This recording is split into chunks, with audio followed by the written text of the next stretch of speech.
Archives of Prasar Bharati presents the timeless treasure of golden era.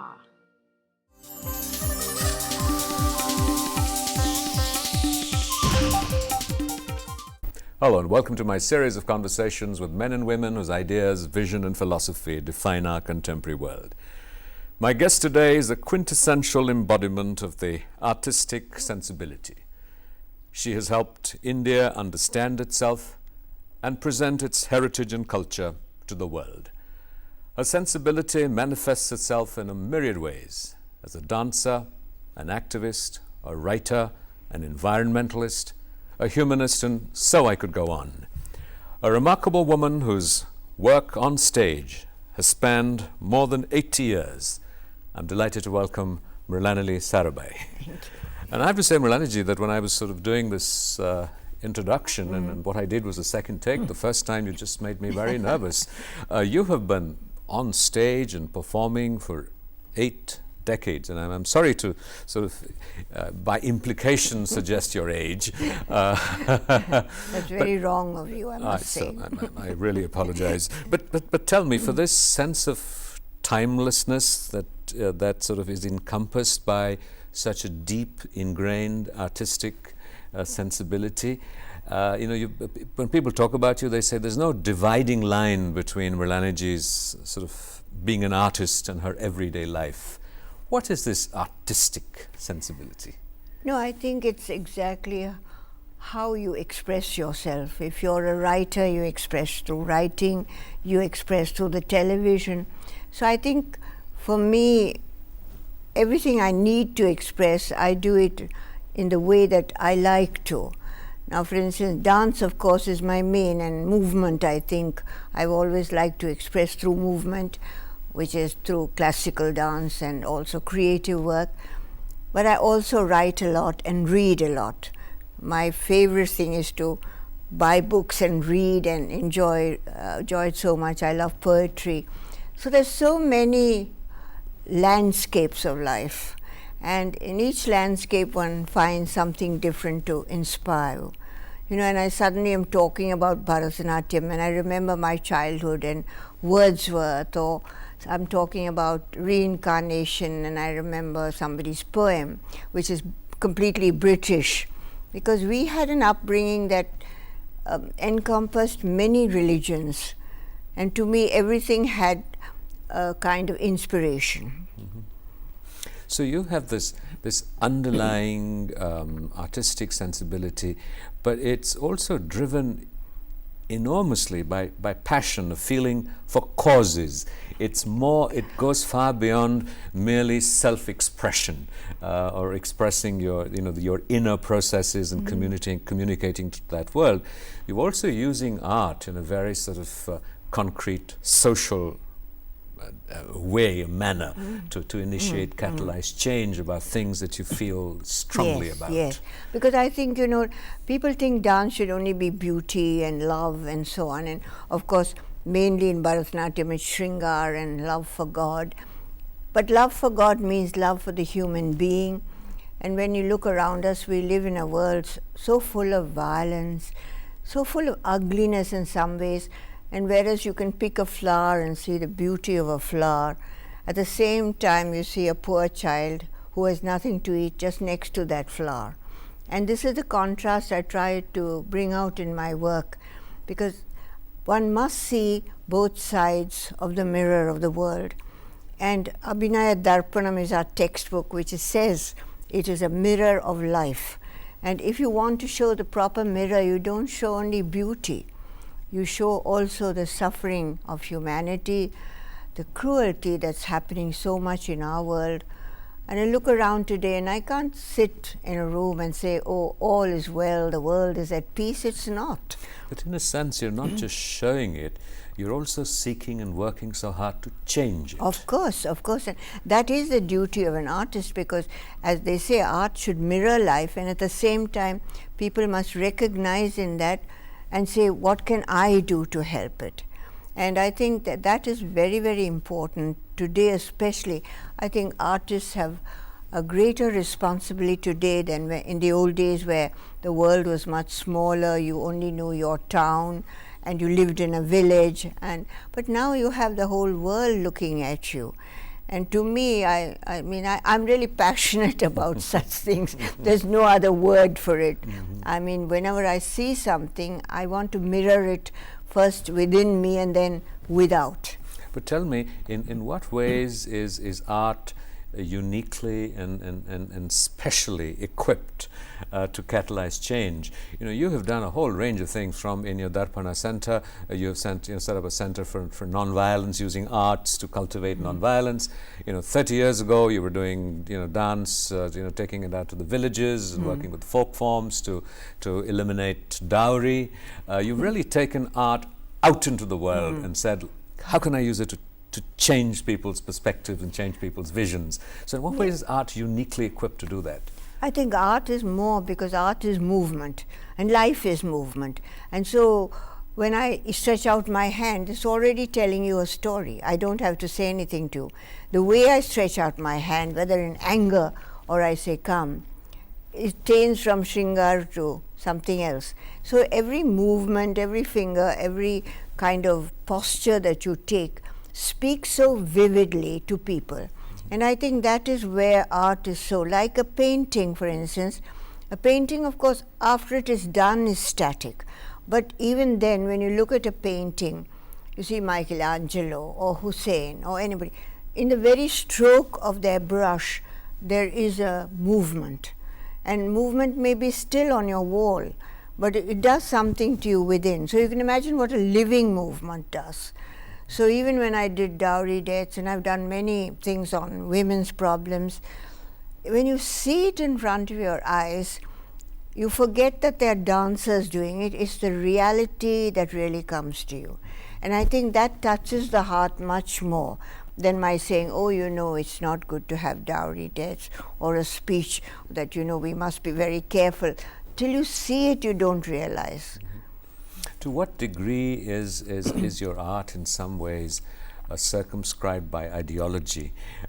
You grew up in a family. Your mother was an MP. Your sister fought alongside Netaji Subhash Chandra Bose. It was a family that believed in causes. Yes. But to what degree is it circumscribed by an ideology? You have been victim in recent times of politics of Gujarat. So you can't escape ideology in some ways. How do you reconcile that? Well, you have to face things that are really happening. Ideology is very good if it's the correct ideology, but you fight the wrong ideology. And if somebody says it's something wrong, I can't keep still. And I have to reply, and I have to... You see, many of us, and my family especially, both sides of my family, have been kind of pace setters and people who have been in the forefront for at least 2 generations.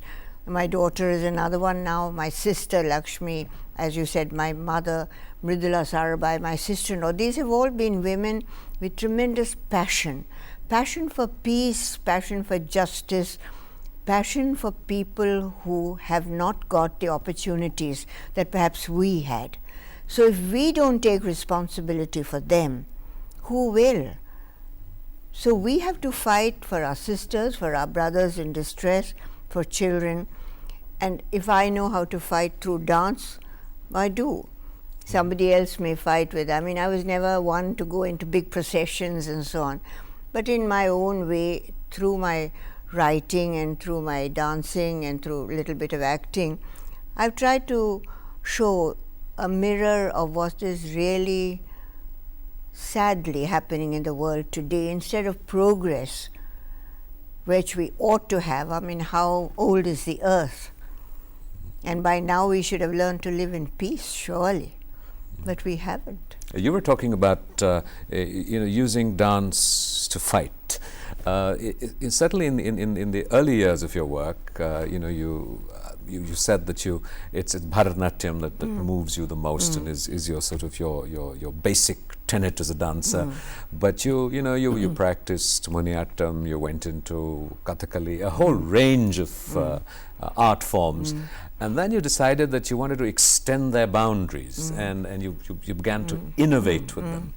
So somewhere there was sort of, you know, the sheer joy, the sheer ecstasy of playing with form and movement beyond the message. Yes, yes. So what's the nature of the gratification that gives you?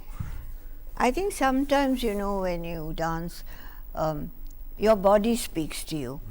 Because I remember I used to go to Kumbakonam where my teacher was and live in great discomfort because from my home, which was very comfortable.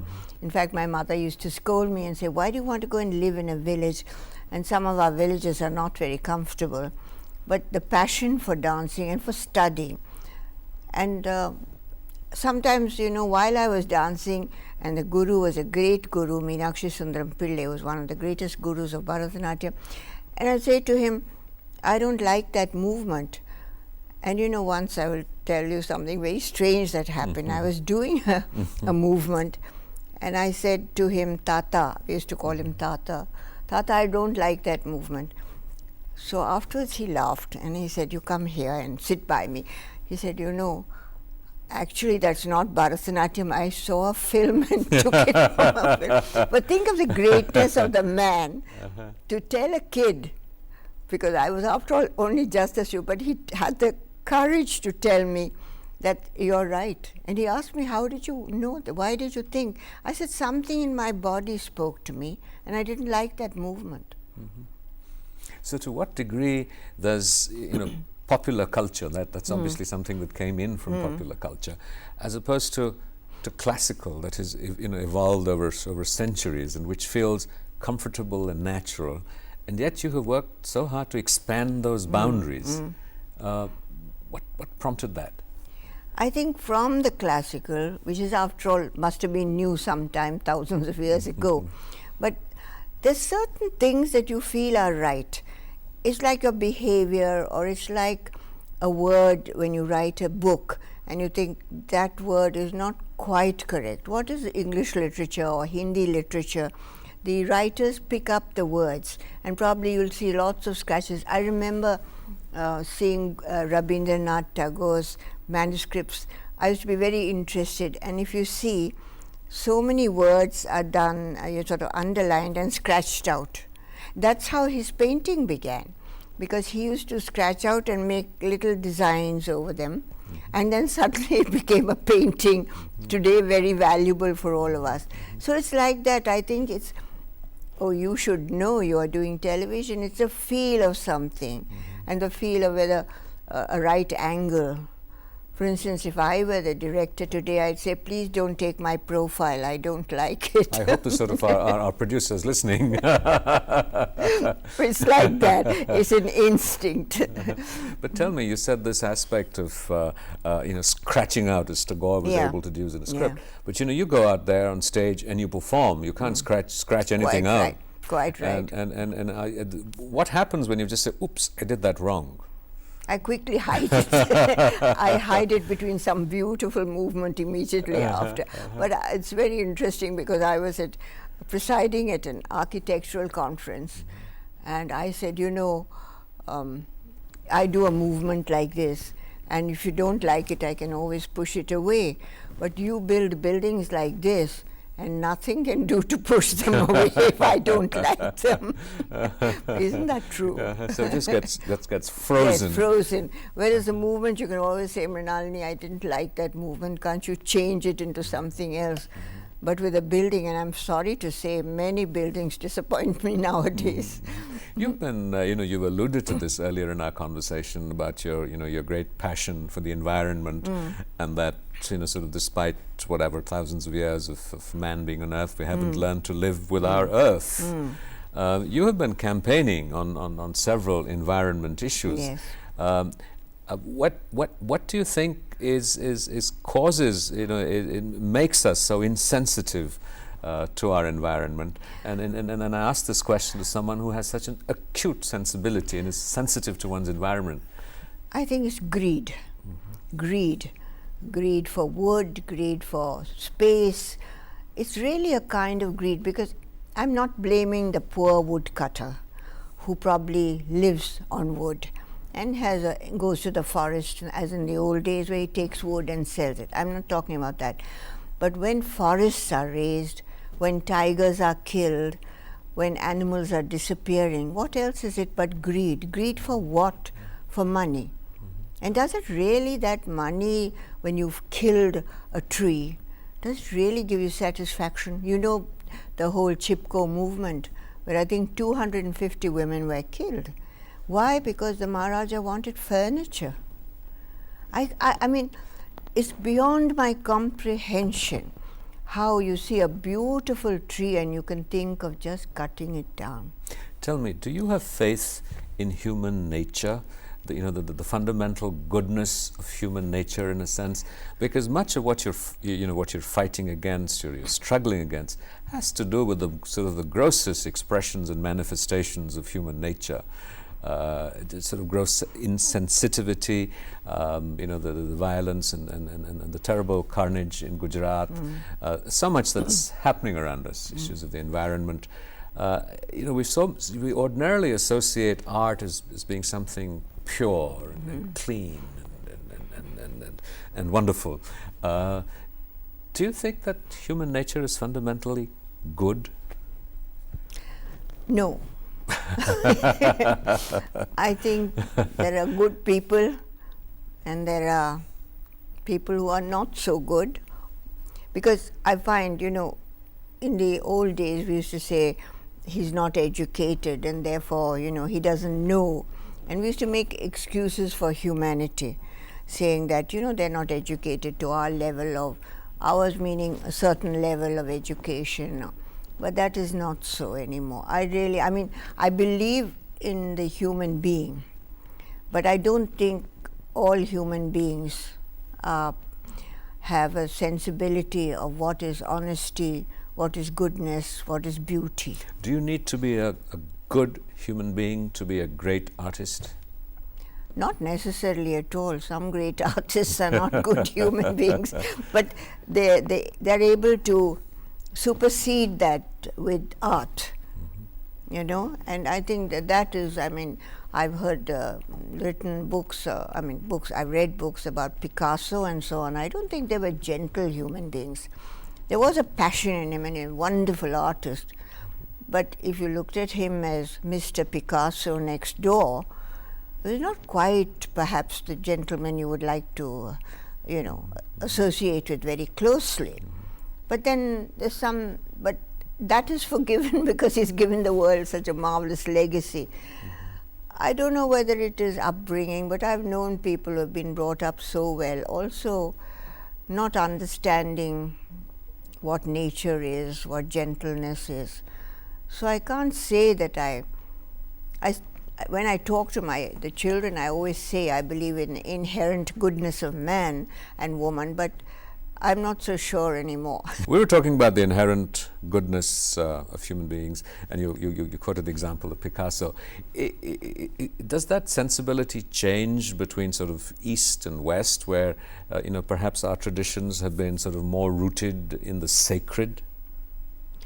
I think so, but I think what happens is that we have been rooted in the sacred, but I think the periphery of our rules and regulations have sometimes been very difficult for the new generation, because we were brought up, my generation was brought up with certain kind of, let us say, not rules exactly, but habits. I would say it's really a habit, like you go to the temple and you go, and we took this for granted. And I went to the temple, I prayed, and it was a regular thing. I didn't think, why do I go to the temple and why do I do this? But yet in your time, you and your family, you broke many rules and you extended many boundaries. Yes, I think we did. But I think as we grew up, we began to question things, like question religion, question our parents who were a bit authoritative about things. So we started to question, and my children questioned me even more.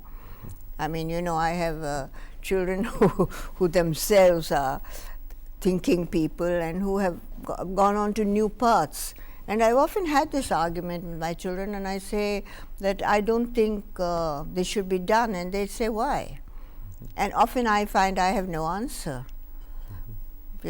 Simple things like even a dress or going dancing. You know, in certain times in Gujarat, it was wrong to dance. I mean, ballroom dancing and so on. People, and the children would say, "Why? Why shouldn't we dance?" Now, I would not object, but I would say, you know, you have to live in society, so you have to behave in a little sort of circumspect way. But they'd say, "Why?" So, you know, when your children say this to you and you respond, what did you come up against when you moved into the first family of Gujarat and the Sarabhais with your own sort of tradition of dancing and the more public sphere? It was difficult in the beginning because everything was different from what my family. I belonged to a fairly westernized family, so, and though Vikram's family were westernized in a certain sense, there were certain peripheries of behavior. So what was the argument, the logic that you used to persuade them for you to do you know, what you did and for you to be who you are and were? They were quite in agreement. Vikram loved dancing and music, and he was in Bangalore, you know, at the Indian Institute of Science. He used to go to all the dance and music.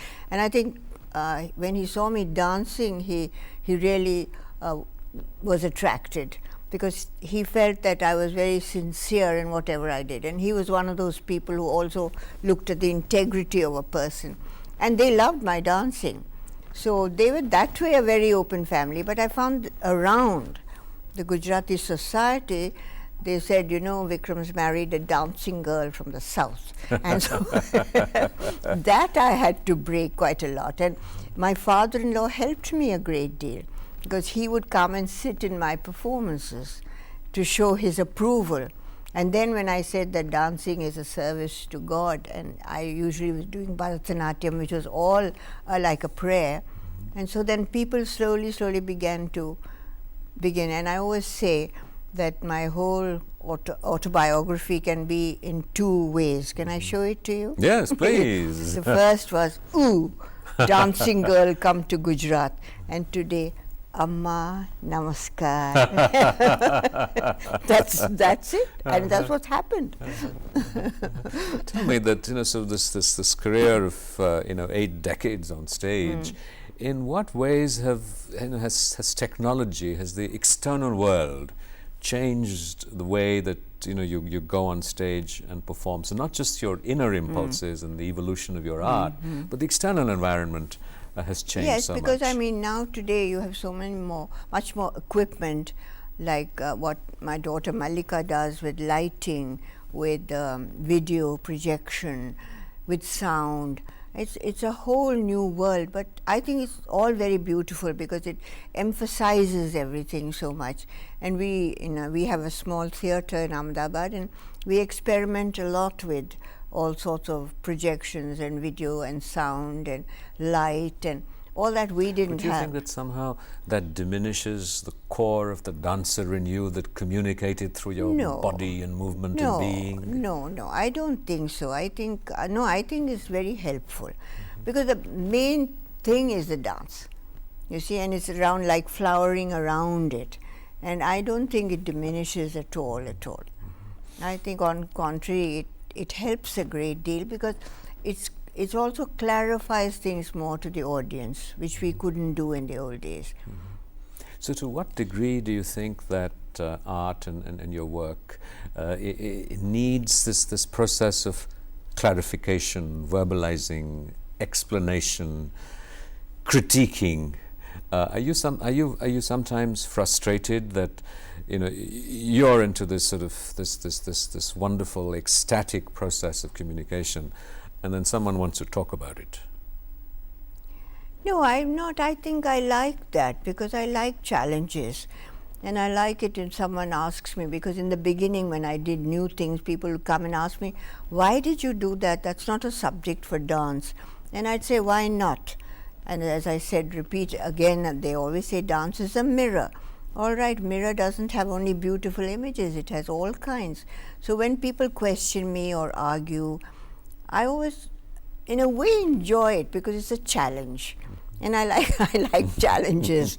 And when they say, oh, why did you use this and why did you use that? I say, well, that's what I feel. It's my dancing.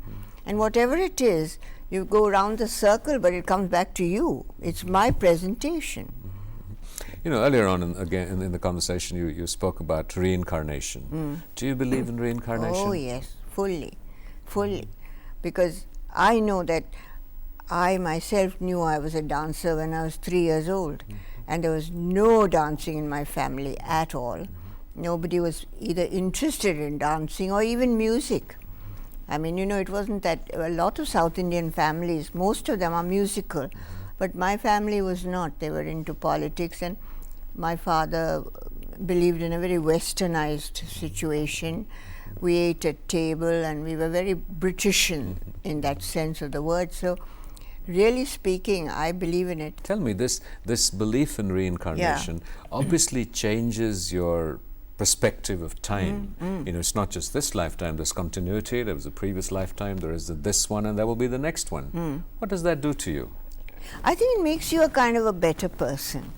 I think you feel that, look, everything I do is going to have some. Look at your daily living. As you speak today, the result will be tomorrow when audiences see you. It's like that. It's like today, if I'm a better person, tomorrow also I hope to be even better. And I think it's a way of living. It's just stretching out life. We all, when we grow up, you want to be a dancer, you want to be a something else, and you sort of formulate your training for that. Or you're frustrated and you can't do that. But you still, within you, wish you could be somebody else or something. So what's your agenda for your next life? Do you think I would tell you? Then you wouldn't be able to interview me in my next life if I told you. Well, I truly hope that I'm around and doing the same thing to be able to have this enormous privilege of talking to you. Thank you very, very much. Thank this you. has been a great honor and a great blessing. Thank you. Thank you very much. Ma'am, you're absolutely terrific.